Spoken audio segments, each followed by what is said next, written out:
दिल्ली विधानसभा चुनाव की तारीख नजदीक आती जा रही है।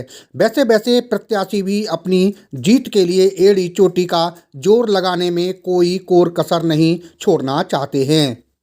संगम बिहार विधानसभा के भाजपा प्रत्याशी चंदन कुमार चौधरी का संगम बिहार के ई ब्लॉक में फूल मालाओं से भव्य स्वागत किया गया।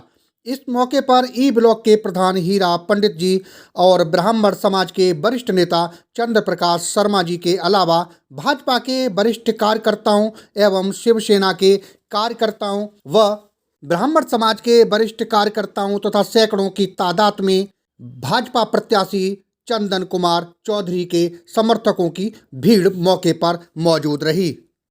आयोजक हमारे हीरा पंडित जी और अशोक मौर्य जी, मंच पर उपस्थित इस मंडल के यशस्वी अध्यक्ष मेरे छोटे भाई चंद्र प्रकाश जी, मेरे बड़े भाई कमलेश यादव जी जो जिले के उपाध्यक्ष हैं, और हमारे समस्त बड़े भाई दोस्त, सम्मुख उपस्थित माताएं, बहनें, युवा साथियों, जो वादा करूंगा वो जरूर निभाऊंगा।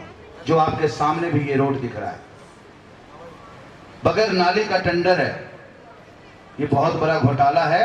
8 तारीख को आप सबके समक्ष मोहनिया जी को चैलेंज करता हूं मैं कि 8 तारीख को आपके घोटाले का पिटारा खुलेगा और आपको जेल भेजा जाएगा। जो मोहनिया जी को हम चैलेंज करते हैं, तो सही में मैं चैलेंज करता हूं कि मेरे 2 साल के कार्यकाल को आप चैलेंज कर दीजिए, मैं आपके लिए वोट मांगने के लिए चला जाऊंगा। नहीं तो आप मेरे साथ वोट मांगने के लिए चलिए कि हम तो काम कर नहीं पाए, अब हम भाजपा के लिए वोट मांग रहे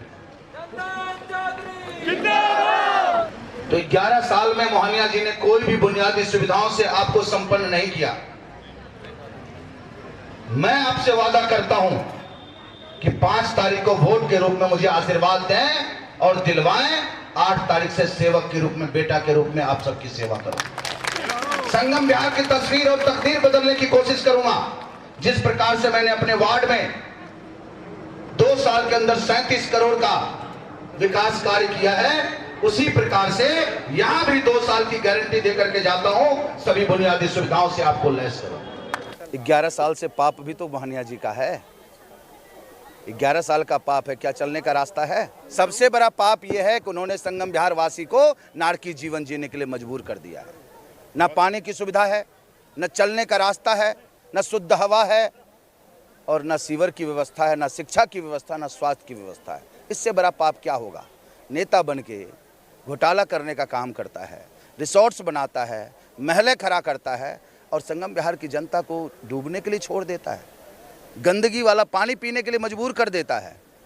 अस्पताल प्राइवेट स्कूलों में पढ़ाने के लिए मजबूर करता है, प्राइवेट अस्पताल में इलाज करने के लिए मजबूर करते हैं। इससे बड़ा पाप क्या हो सकता है? एक इंसान के लिए इससे बड़ा पाप हो सकता है क्या? बताइए। संगम बिहार विधानसभा में माहौल पहले ठीक नहीं था, माहौल बदल रहा है। दिन और रात भगवा में हो रहा है संगम बिहार, और हमें लग रहा है कि ये सीट निकाल देंगे हम बीजेपी की। भैया उसने काम नहीं किया ना, इसलिए हारेगा। 50 का 1 लाख से हारेगा भैया। जो काम नहीं करेगा, जो भ्रष्टाचार करेगा, कूलर घोटाले करेगा, वाटर घोटाले करेगा, वो कैसे जीत जाएगा? पब्लिक जान चुकी है। उसने मंदिर नहीं छोड़े, मस्जिद नहीं छोड़ी, वो कैसे विधायक को कौन वोट देगा? वो कम से कम 50,000 वोट से हारेगा। आप आरोप लगा रहे हैं, वो कहते हैं कि हमारे पास एविडेंस है उसके। ऐसे ही आरोप लगाते हैं। हम विपक्षी नहीं, हम किसी पार्टी का झंडा अभी जबरदस्ती पहना दिया है। ये जबरदस्ती पहना दिया। मेरी बात सुनो, मैं सनातन का काम करता हूँ, सनातन धर्म का काम करता हूँ। मैं कोई पार्टी से नहीं, मेरे पास कोई भी पद नहीं है बीजेपी का। मेरे पास कोई पद नहीं है बीजेपी का। सुनो, क्या कह रहे थे आप? एविडेंस कोई एविडेंस नहीं है उसके पास। FIR हो चुकी है मेरे पास, मेरे मोबाइल में है। देखो, योगी और मोदी का नाम ही काफी है, यही सेंटर है हमारा। वजह से जनता आक्रोश में है। मुद्दा देखो कितने पैसे खा गया, 60 हो गया, मतलब एकदम बाजार हो गया है पैसे खा के। यही मुद्दा है सबसे बड़ा। तो सबसे बड़ा मुद्दा तो यही। देखो, रोड नहीं बनाया, हॉस्पिटल नहीं बनाया, कोई पेट्रोल पंप नहीं दी, कोई फायर सिस्टम नहीं दिया। अरे रुक जाओ, माइक वहाँ आ जाते यार, मंच पे आ जाते फिर आप। मेरी बात सुनो, मुद्दे इतने हैं, रोड, नाली, सीवर, पेट्रोल पंप नहीं है हमारे पास, स्कूल नहीं है हमारे पास, लड़कियों के लिए कोई डिग्री कॉलेज नहीं है, कोई पॉलिटेक्निक कॉलेज नहीं है, प्राइमरी स्कूल नहीं है, सारे कोई सिस्टम ही नहीं है यहाँ पे। क्या कहना चाहोगे यहाँ पर? केजरीवाल का प्रोग्राम होगा, केजरीवाल को काले झंडे दिखाए जाएंगे। हमें ऐसा विधायक नहीं चाहिए। ब्राह्मण समाज सनातन के साथ रही है शुरू से, और जो सनातन का काम करेगा ब्राह्मण समाज उसके साथ रहेगी। यहाँ पर सारी समस्या, संगम विहार तो पूरा समस्या से जूझ रहा है, लेकिन जो बहुत गंभीर समस्या है ई ब्लॉक भी जूझ रहा है। मैं ई ब्लॉक का प्रधान हूँ, मैं इन सारी समस्या को डेली फेस करता हूँ जी। जहाँ पर इनका बोर्ड लगा हुआ है मेरा काम मेरी पहचान, उसी के नीचे कूड़ा पड़ा हुआ है, वहीं नाली खुली पड़ी हैं, लोग बच्चे गिरते हैं, रोडें खराब हैं। यहाँ पर क्या है, समस्याओं का भंडार है ये ई ब्लॉक और संगम विहार। संगम विहार से निकलने के 3 मेन रास्ते हैं, तीनों रास्ते ब्लॉक है पूरी तरह से। अभी चुनाव आने से 10 दिन पहले सारे काम स्टार्ट किए गए हैं, धड़ाधड़ काम हो रहे हैं। पूरे 4.5 साल रोया जाता है कि मोदी काम नहीं करने दे रहा, अमित शाह काम करने, एलजी काम करने नहीं दे रहा है, लेकिन ये 6 महीने पहले या चुनाव से 10 दिन पहले ऐसा क्या हो जाता है, एलजी साहब बोल देते हैं, मोदी साहब बोल देते हैं कि भाई आप धड़ाधड़ सारे काम कर लो।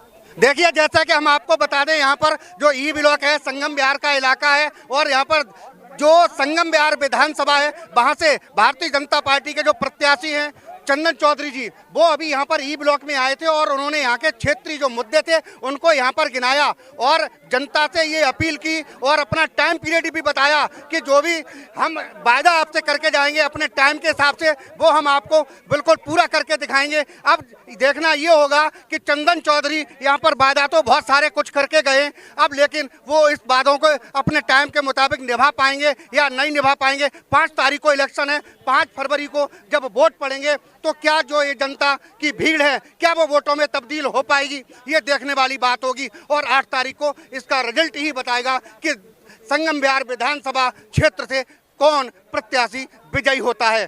डी न्यूज के लिए अनुज मिश्रा के साथ राज नारायण मिश्रा, संगम विहार, दिल्ली। अगर आपने हमारे चैनल को सब्सक्राइब नहीं किया है तो सब्सक्राइब करें और बेल आइकन दबाना ना भूलें, और हाँ, लाइक और शेयर ज़रूर करें।